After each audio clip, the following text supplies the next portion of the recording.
So our first step is to create a Node.js project.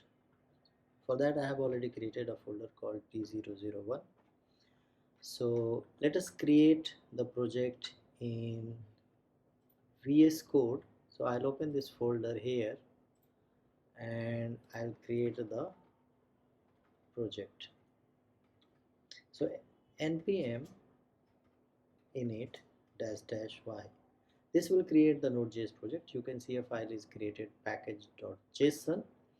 Now what we will do is we will install some packages which is required for connecting to the database and for the API. So those packages are Express, Equalize, PG and body parser. So to install it we need to write npm I express. This is the first package, the second is PG, the third is Sequelize, and the fourth is body parser.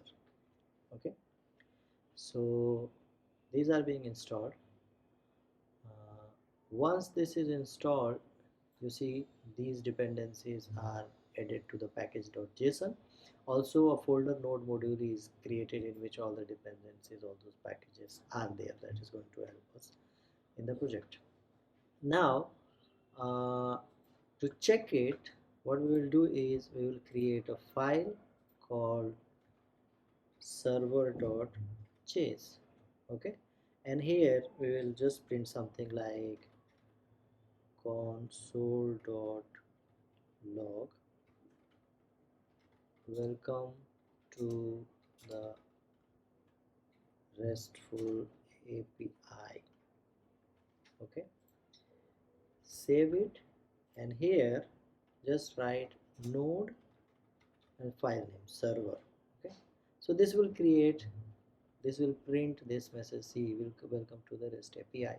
So the first part is completed. We have successfully created the Node.js project.